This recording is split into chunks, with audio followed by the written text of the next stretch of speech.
Good morning, students. Myself Mona from MLP International School, Rajpura.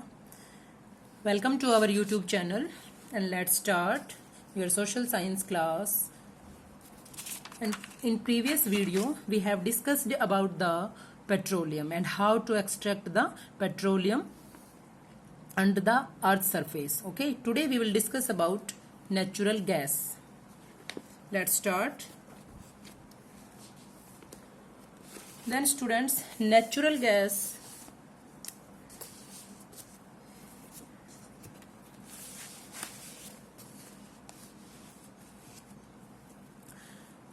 ये जो है earth surface, इसके डीप इनसाइड मींस इसके बहुत नीचे की तरफ जो है नेचुरल गैस ऑक्वर होती है। तो natural gas usually occur with petroleum deep inside the earth means एक तरह से पेट्रोलियम डिपॉजिट्स के साथ ही पाई जाती है नेचुरल गैस, और deep inside the earth means earth surface के बहुत ज्यादा नीचे की तरफ। Okay, and they are extracted by drilling. इसको हम किस प्रोसेस से निकाल सकते हैं? ड्रिलिंग प्रोसेस से, ड्रिल सिस्टम से। This resource is important for development of industries as well as running household. ये डोमेस्टिक पर्पज से भी और इंडस्ट्रियल पर्पज से भी इम्पोर्टेंट होती है। तो इसमें Russia, Norway, UK and Netherland ये जो है नेचुरल गैस रिजर्व्स है यहाँ पे। ठीक है, अब हम देखते हैं कि नेचुरल गैस को हम किस तरह से एक्सट्रैक्ट कर सकते हैं। तो हमने प्रोसेस तो पढ़ लिया ड्रिलिंग, बट यहां पे जैसे पेट्रोलियम डिपॉजिट्स हैं और ये एक तरह से जो है क्रूड ऑयल जो पाया जाता है, क्रूड ऑयल वो यहाँ पे इस बीच की लेयर में जैसे मिलता है हमें। तो इस लेयर के जस्ट ऊपर जो है, इस लेयर के जस्ट ऊपर नेचुरल गैस ऑक्वर होती है। तो वो कैसे होती है? देखिए, हम कहेंगे कि ये क्रूड ऑयल है, तो इस लेयर के नीचे क्या है? मेंटल मींस एक तरह से जो मैग्मा है हीट सप्लाई करता है नीचे से। तो जब हीट सप्लाई करता है मैग्मा ऊपर की तरफ, तो जो ये क्रूड ऑयल होता है ये लिक्विड फॉर्म में होता है, और ये एक तरह से लिक्विड लेयर है। और लिक्विड लेयर के नीचे जब हम एक तरह से हीट सप्लाई करेंगे तो उस हीट से क्या होगा? इवेपोरेशन होगा। इवेपोरेशन क्रिएट्स होने से जो ऊपर भाप बनती है तो वो किस में कन्वर्ट होती है? एक तरह से नेचुरल गैस में। ठीक है, तो यहां से हम नेचुरल गैस को अक्वर कर सकते हैं।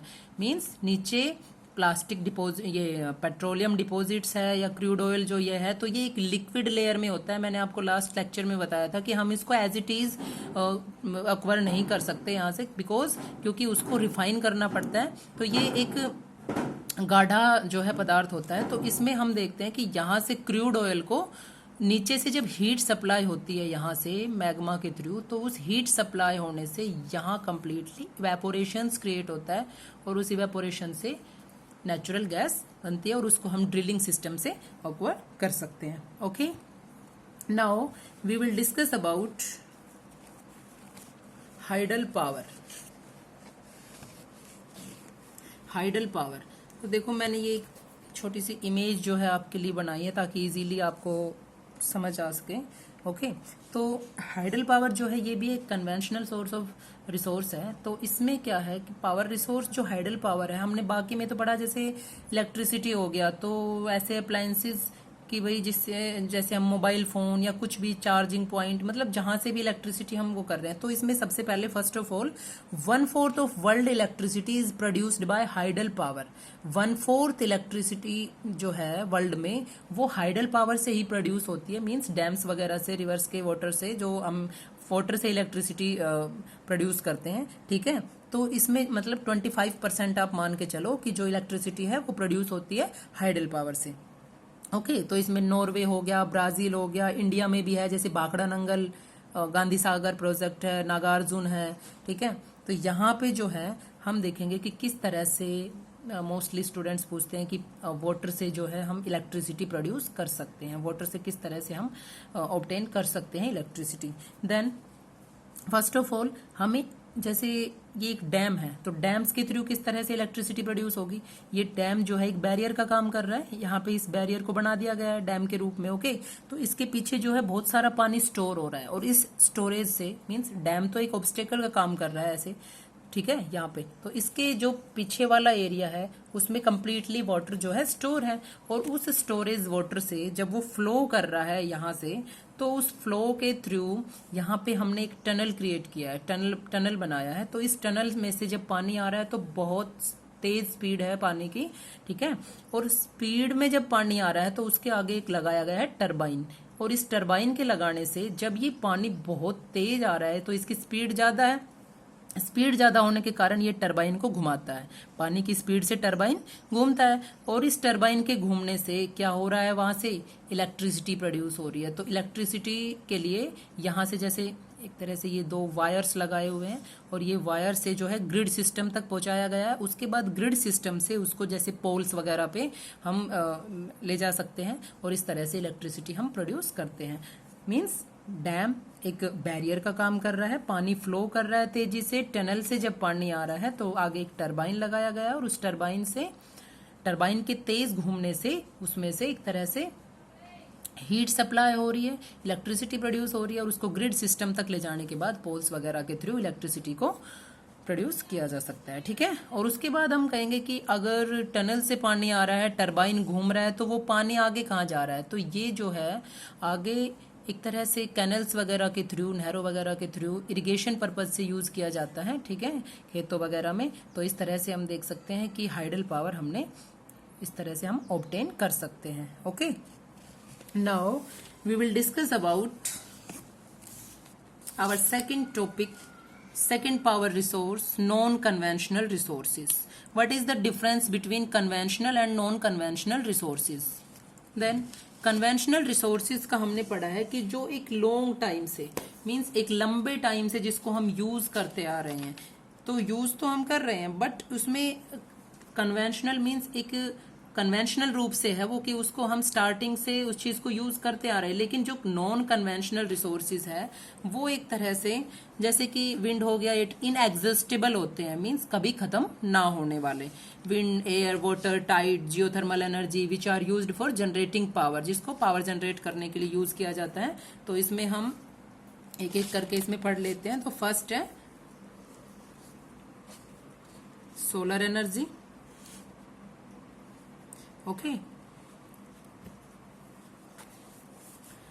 then sun's heat and light energy is used. Sun's की जो हीट है उसको हम यूज करते हैं, लाइट एनर्जी को।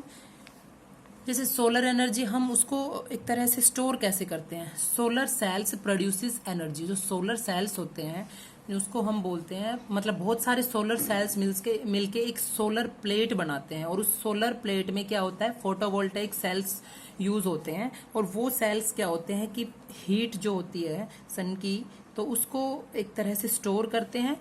And these are beneficial in tropical countries, और ये ट्रॉपिकल कंट्रीज में ज्यादा बेनिफिशियल है सोलर एनर्जी को जो है स्टोर करना, सोलर एनर्जी बनाना। तो ये एक तरह से सोलर हीटर्स में, सोलर ड्रायर्स में, ट्रैफिक सिग्नल्स में इनमें यूज होती है। मीन्स एक तरह से इसके लिए सोलर एनर्जी एक तरह से प्रोड्यूस होने के बाद, सोलर एनर्जी को हमें ऑब्टेन करने के बाद एक इंफ्रास्ट्रक्चर क्रिएट नहीं करना पड़ता। जैसे कि हमें कोई अप्लायंसेस की जरूरत नहीं होती कि हम उसको भाई इलेक्ट्रिसिटी के थ्रू, जैसे कि लाइट आएगी नहीं आएगी, सोलर एनर्जी से मीन्स एक तरह से हम वो इलेक्ट्रिसिटी ही कलेक्ट कर लेते हैं, ठीक है।